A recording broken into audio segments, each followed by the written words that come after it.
OnlySky presents Children of the Evolution by Dale McGowan.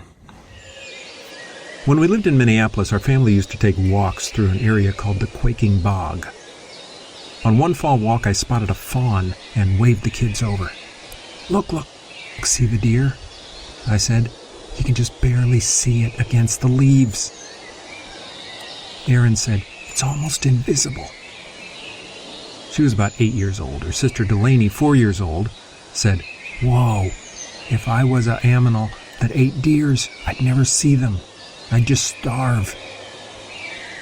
I said, unless there was a bright pink one. And they both laughed, and the deer bolted. Oh, good job, girls. Well, that wasn't me. That was older brother Connor. He was about 10. Okay, I said pink and slow. I think I'd eat nothing but slow pink deer. And pretty soon there'd be no more slow pink deer, just the ones that blend in better. And run fast. In my non-religious parenting workshops, I'm often asked how to talk to really young kids about evolution, 3 or 4 years old. How do you do it? And I always say, you don't. And they get mad. And I elaborate. What I mean, of course, is do teach them about it. But do it in the same way you might teach a young kid about a Shakespeare sonnet or a Bartók string quartet. I wouldn't sit a kindergartner down in front of Bartók's Fifth Quartet and expect her to plead, please, oh please, Daddy, for the Sixth Quartet. The trick is to lay a groundwork by exposing her to music of 100 kinds so that later, when she encounters Bartók, she'll have the experience and the conceptual grounding to make her own informed judgment about it.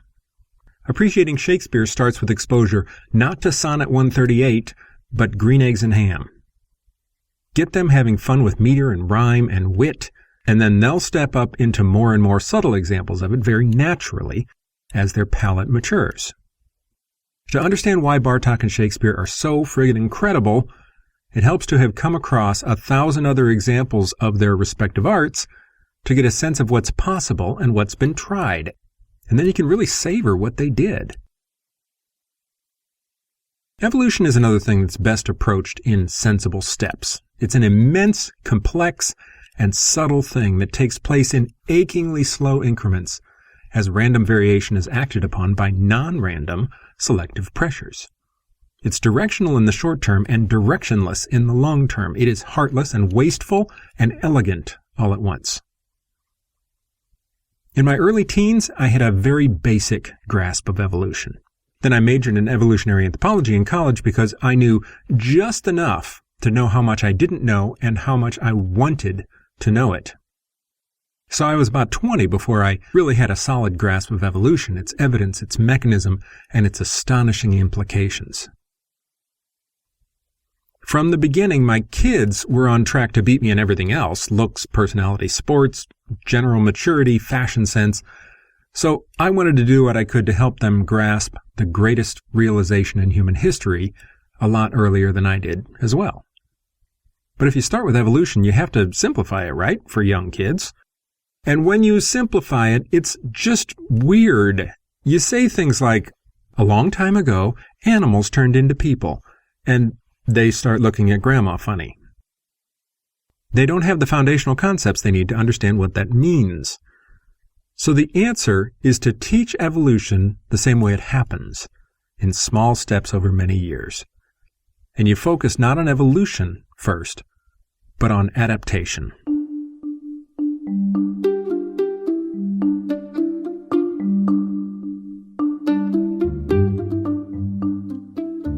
Start when they are really young by drawing your kids' attention to adaptations of all kinds, constantly, every chance you get. The deer in the woods was an example. Camouflage. Markings that help an animal blend into the background. That's one of the most common adaptations in nature, and one of the easiest for kids to understand. Now, a good activity to drive this one home is the camouflage egg hunt. At Easter, or whenever, color a dozen hard-boiled eggs in green and brown, and leave another dozen plain white. Then hide all 24 around a backyard or park, and then turn the kids loose. As they bring the eggs back to you, put them in the order they are found. Most of the white ones will be found first. And depending on the age of the kids, you can prime the pump with a little conversation. Man, if I was a predator hunting for eggs, I'd find all the white ones first, and pretty soon there wouldn't be any more, etc., right? Just like the pink deer. So that's camouflage. Mimicry is another thing to watch for and talk about. Moths with huge spots on their wings that look like scary eyes, so birds are afraid to eat them, right? The walking stick that looks like a twig. Mimicry. Speed, like the fast deer I couldn't eat. Deception, like a possum playing dead. Protection, like armadillo plates or porcupine spines. Sharp hearing or sight or smell. Then you can talk about sexual selection. What makes one individual attractive to another? Plumage or a mating dance, a particular call or a steady job. Then for every adaptation, imagine a poor one. Hey, what if the deer was bright pink? What if it was slow? Those are poor adaptations. And then all those adaptations set the stage for natural selection itself. Evolution itself requires thousands of generations and a massive time scale the kids won't immediately comprehend. The kids to whom 2017 was a long time ago have trouble with all that. And above the microbial level, we can't see evolution in action anyway, but we can study natural selection, the mechanism by which evolution occurs. Once natural selection is understood, evolution is an inevitable consequence of the passage of time. And one creature in particular is just waiting in the wings, so to speak, to explain natural selection to our kids. The peppered moth.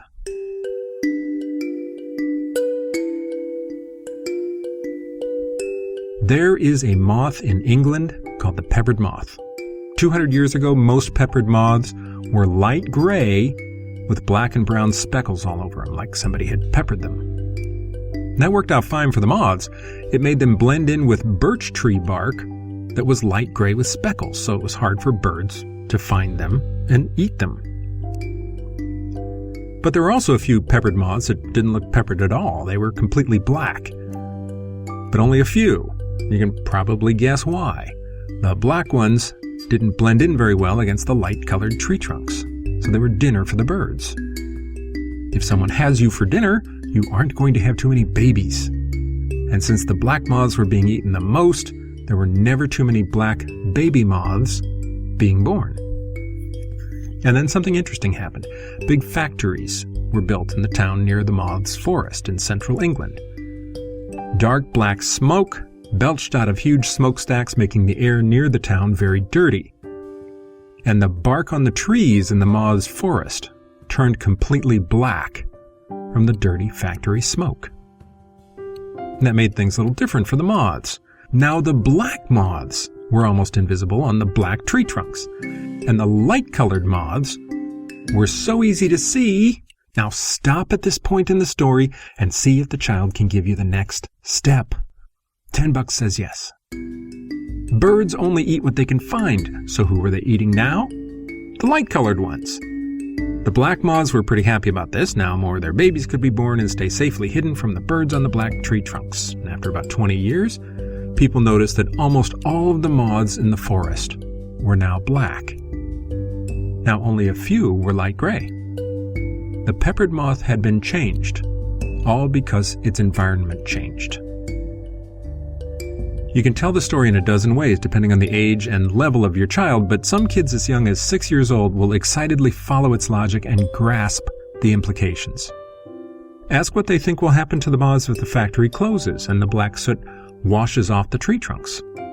Which did, in fact, end up happening in the mid-20th century, and yep, the phenotypes switched back again. Ask if they think one color of moth would ever disappear completely. Tell them the whole process is called natural selection, and ask if it makes sense. Ask if they think this only happens to moths, or might it just apply to lizards as well, or hippos, or humans? Now, you will hear from a lot of creationist websites that the peppered moth has been debunked. They've actually spent a tremendous amount of time going after this for obvious reasons, because it's really good and accessible and clear and kids understand it. But the fact is, an original experiment and then even better designed experiments afterwards have confirmed and reconfirmed the original hypothesis of what happened to the peppered moths. In his book Moths, Cambridge biologist and moth melanin expert Michael Majerus sums up the consensus in the field. Quote, "I believe that without exception it is our view that the case of melanism in the peppered moth still stands as one of the best examples of evolution by natural selection in action." Unquote. In the original Cosmos series, Carl Sagan shared the story of the Heike crabs of Japan that were said to contain the souls of defeated samurai warriors from a great battle. And some of the markings on the shell vaguely resembled a samurai's face. So when the fishermen would pull up a net of fish, and there were some crabs in the net, the more the markings resembled an actual face, the more likely they were to throw it back in the water. Over time, this process of artificial selection would have resulted in a more and more face-like pattern on the crabs. And now if you look at a Heike crab, it looks a lot like a scowling samurai. So I told my kids this story, and they loved it, and they understood it. And several years later, it was called into question in a credible way by a researcher who noted that the Heike crabs were not actually consumed for food. It was unlikely that this particular selective pressure took place. That was a bummer. I like the story, but I told my kids about this new information so that they'd understand how science works. Finally, you can use analogies to teach the otherwise unimaginable timescale required for evolution. Analogies can be hard for really young kids, but once they're able to handle that level of abstraction, there's no better way to render the inconceivable conceivable. Saying that 1,000,000 Earths would fit inside the sun, that's fine. But saying if the sun were a soccer ball, Earth would be a peppercorn, now I get it. And analogies can also help kids grasp those huge timescales, one of the conceptual requirements for understanding evolution. Carl Sagan suggested compressing the 13.8 billion year history of the universe into a single year. New Year's Day at midnight was the Big Bang. And today, it's December 31st, New Year's Eve, 1 second before midnight, going into the next year. Each day is 37 million years long. We all have days like that.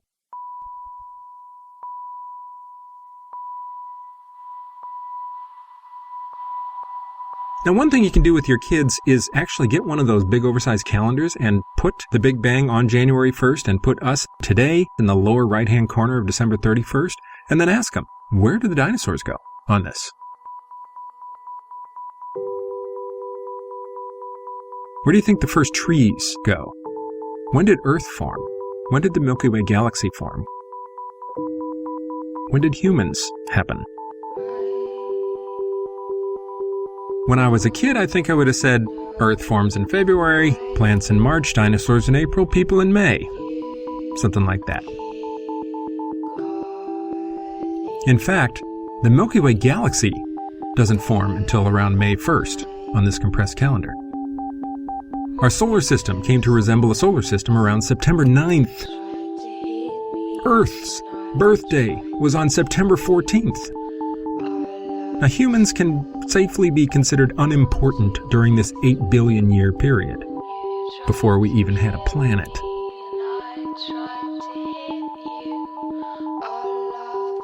And once the planet did come together, life was amazingly quick to sprout up, appearing just 400 million years later on September 25th. No, not dinosaurs, microscopic waterborne life. They ruled the Earth until November 12th, when tiny undersea plants took the throne, and by December 1st, these plants had bequeathed an oxygen atmosphere to the planet. You ready for dinosaurs? That's so cute, you're like a little kid. 30-ton lizards do not spring into being from microorganisms. There's work to be done, and this kind of work takes time. By December 16th, just 8 shopping days until Christmas, we've reached a critical step on the road to us. Worms. By December 19th, we've got fish. Land plants on the 20th, insects on the 21st, amphibians on the 22nd. And surely I've made a mistake. Only 9 days left in the year and still no Lords of the Universe? On the 23rd, the first trees come to pass, and at last, on Christmas Eve, your beloved dinosaurs begin their 180 million year reign of terror. December 28th, an asteroid slams into Chicxulub on the edge of the Yucatan. Also, flowers are invented. Oh, and humans? Let me check. Okay, here it is. On the scale of a single cosmic year, the genus Homo came into being at 10:30 p.m. on December 31st. That's 90 minutes ago. 90 minutes out of a year. That's Finding Nemo with one potty break. But that still isn't really us. Our actual species, Homo sapiens, arrived at 11:51 p.m. 9 minutes ago. Feeling special? As for recorded history, agriculture was invented 40 seconds ago. The first Egyptian dynasty started 10 seconds ago. The Roman Empire spanned an admittedly impressive 2 seconds. And the Renaissance happened 1 second ago. Now we've got a little better understanding of time. And Richard Dawkins created another one of these analogies for the history of life on Earth. Have your child stretch her arms out to represent the span of the history of life on Earth. From her left fingertip all the way across the middle to well past her right shoulder, life consists of nothing but bacteria. At her right wrist, the most complex form of life on Earth is worms. Dinosaurs appear in the middle of her right palm and go extinct around her last finger joint. The whole story of Homo sapiens, our species, is contained in the thickness of one slim fingernail clipping. All of recorded history is blown away in the dust from a light stroke of a nail file. There's the epic canvas of time on which evolution can play out. So that's been our approach, and once in a while, as my kids were growing up, I would get a hint that it was working. One time during winter break when my son was 14, I saw him just staring blankly out our back window. And then suddenly he said, "Dad, plants don't feel pain." And I said, "Oh, how do you know that?" He said, "There'd be no reason for them to evolve that. Pain is a warning so you can get away from something like a predator or take your hand out of the fire, but plants can't move anyway. So pain wouldn't give any advantage. It wouldn't help one plant survive to reproduce more than another one. It would just hurt." I reel in moments like these. And never mind whether he's right. I have no idea if he's right. The wonderful thing is that he was thinking creatively and in real evolutionary terms. With that grounding, once he encountered evolution in greater depth, it just slipped on like a glove.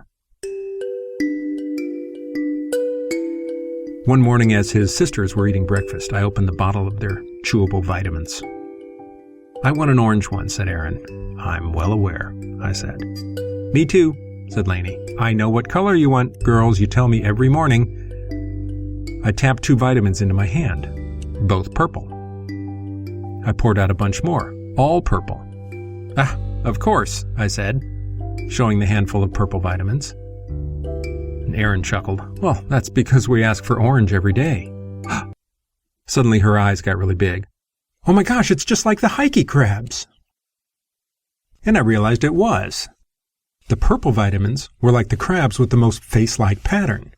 And each time we pulled one out, we threw it back in until that's all that was left. I had wanted an experiment that captured the concept of the hickey crabs, and we created one at the breakfast table. This is a production of OnlySky Media, exploring the whole human experience from a secular perspective. Like and subscribe to see more content like this, and visit us online at onlysky.media. Thanks.